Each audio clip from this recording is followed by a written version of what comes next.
मैं इस इंजन को ठीक कर सकता हूँ। क्या बकवास कर रहा है ये बच्चा? अब ये इंजन ठीक करेगा? तुम्हें जरा भी अंदाजा है तुम क्या बोल रहे हो? अब मैं अपनी औकात दिखाऊंगा और इस इंजन को ठीक कर दूंगा। साल 2023 का अगस्त महीना था। बेंगलुरु की इलेक्ट्रॉनिक सिटी में वह सुबह कुछ अलग थी। आम दिनों में जहां तकनीकी कंपनियों के बाहर कॉफी की खुशबू, कारों की कतारें और कर्मचारियों की हंसी गूंजती रहती थी, उस दिन वहां एक अजीब सी खामोशी पसरी हुई थी। सड़क के बीचों बीच कांच और स्टील से बनी एक भव्य इमारत खड़ी थी जिसका नाम था आर्यावर्त रोबोटिक्स लिमिटेड। यह वही कंपनी थी जिसने भारत को आर्टिफिशियल इंटेलिजेंस और इंडस्ट्रियल ऑटोमेशन की दुनिया में नई पहचान दी थी। दुनिया के कई देशों में इसकी मशीनें काम कर रही थीं, लेकिन आज उसी इमारत के भीतर जैसे कुछ मर चुका था। पिछले 10 दिनों से कंपनी का सबसे अहम और सबसे महंगा प्रोजेक्ट पूरी तरह बंद पड़ा था। एक 120 करोड़ रुपए की लागत से बनी हाइड्रोलिंक H9 100 नाम की विशाल ऑटोमेशन मशीन, जो पूरे प्रोजेक्ट की रीढ़ थी, अचानक ठप हो गई थी। इस मशीन के बंद होते ही पूरी उत्पादन प्रक्रिया रुक गई थी। हर दिन करीब 2 करोड़ रुपए का नुकसान हो रहा था। 10 दिन में 20 करोड़ से ज्यादा का घाटा, और उससे भी बड़ा नुकसान कंपनी की साख का था।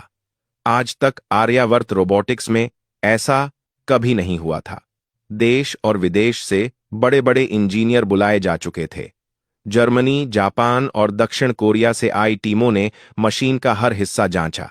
सेंसर बदले गए, वायरिंग दोबारा की गई, सॉफ्टवेयर फिर से डाला गया, लेकिन मशीन टस से मस नहीं हुई। लाल चेतावनी लाइट लगातार जल रही थी, जैसे मशीन चुपचाप कुछ कहना चाहती हो, लेकिन कोई उसकी भाषा समझ नहीं पा रहा हो। इमारत के सबसे ऊपर कांच की दीवारों से घिरे मीटिंग रूम में वेदांत मल्होत्रा खड़े थे। लंबा कद, सादी सफेद शर्ट, बिना टाई, आंखों के नीचे नींद की कमी के गहरे निशान। वेदांत टेक्नोलॉजी की दुनिया का बड़ा नाम थे। शून्य से इस कंपनी को खड़ा किया था उन्होंने, लेकिन आज उनकी आंखों में आत्मविश्वास नहीं, चिंता और डर साफ दिख रहा था। उन्होंने गुस्से में टेबल पर हाथ मारा और कहा कि 10 दिन हो गए और अभी तक मशीन चालू नहीं हुई। क्या हम बच्चों की तरह कंपनी चला रहे हैं? कमरे में खड़े इंजीनियर सिर झुकाए खामोश थे। एक सीनियर इंजीनियर ने कांपती आवाज में कहा कि सर, हमने हर सिस्टम चेक कर लिया है।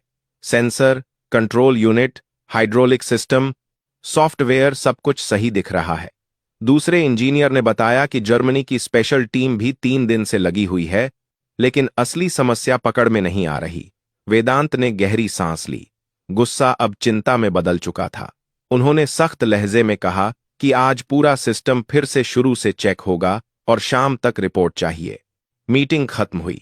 वेदांत थके हुए कदमों से लिफ्ट की ओर बढ़े और नीचे आए। जैसे ही वह गेट के पास पहुंचे, उनकी नजर फुटपाथ पर बैठे एक लड़के पर पड़ी। उम्र करीब 15 साल, फटे हुए कपड़े, घुटनों तक जमी धूल, एक हाथ में जूते चमकाने का ब्रश और दूसरी तरफ पॉलिश की बोतल। वह जूते पॉलिश कर रहा था, लेकिन उसकी आंखें जूतों पर नहीं थीं। वह सामने खड़ी आर्यावर्त रोबोटिक्स की ऊंची इमारत को लगातार देख रहा था, जैसे उस कांच के भीतर उसका कोई सपना कैद हो। उस लड़के का नाम आरव था। वेदांत ने उसे बस एक नजर देखा और फिर आगे बढ़ गए। उन्हें क्या पता था कि यही लड़का कुछ ही घंटों बाद उनकी जिंदगी का सबसे बड़ा मोड़ बनने वाला है।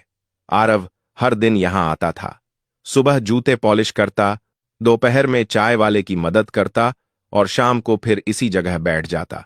लेकिन वह बाकी बच्चों जैसा नहीं था। उसकी नजरें हमेशा कंपनी के मशीन सेक्शन